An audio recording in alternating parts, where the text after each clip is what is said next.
আমরা রোবোট্যাক্সিতে ঘুরছি আমরা বেজিং শহরে। এখানে কমরেড মোহাম্মদ সেলিম আছেন, আমি আছি।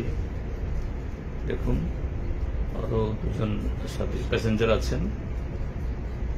এই গাড়ির কোনো ড্রাইভার নেই, ড্রাইভার ছাড়াই খুব ডিসিপ্লিন ওয়েতে রাস্তায় চলছে, যেখানে রেড লাইট থেমে যাচ্ছে, আবার রেড লাইট উঠে গেলে পরে আবার নিচ থেকে চলা শুরু করছে। এ হলো লেটেস্ট টেকনোলজি। এই টেকনোলজিতে এখানে ট্যাক্সি চলছে, এরকম ছোট বাস চলছে, আগামী দিন আরো অনেক কিছু হবে। যে মানুষ কি করতে পারে না, এটা হলো তার অন্যতম নিদর্শন।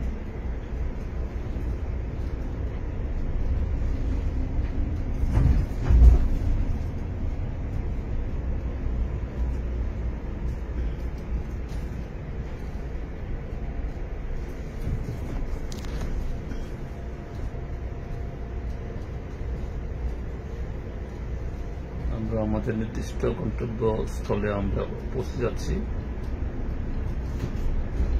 দেখুন বেজিং এর রাস্তাঘাট কত পরিষ্কার, এবং গোটা বেজিং শহরটা এরকম ভাবে সবুজে ভর্তি হয়ে আছে। একটা সমাজতান্ত্রিক দেশ, একসময় তো পৃথিবীর বৃহত্তম জনসংখ্যার দেশ ছিল, এখন ভারত ছাপিয়ে গেছে।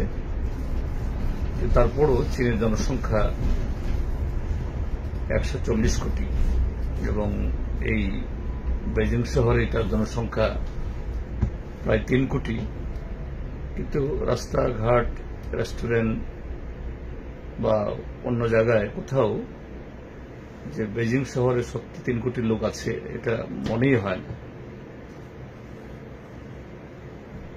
যে এখানে গাড়ি প্রচুর, কিন্তু কোথাও 1.5 মিনিট 2 মিনিটের বেশি ট্রাফিক জ্যাম হয় না, এমন ভাবে রাস্তাঘাট সাজিয়ে রেখেছে।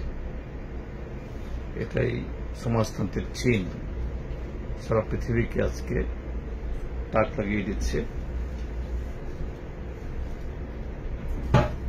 চাইনিজ কমিউনিস্ট পার্টির নেতৃত্বে যে একটা দেশের বা মানব জাতির বিকাশে কতটুকু পৌঁছে যেতে পারে, এটা তার নিদর্শন।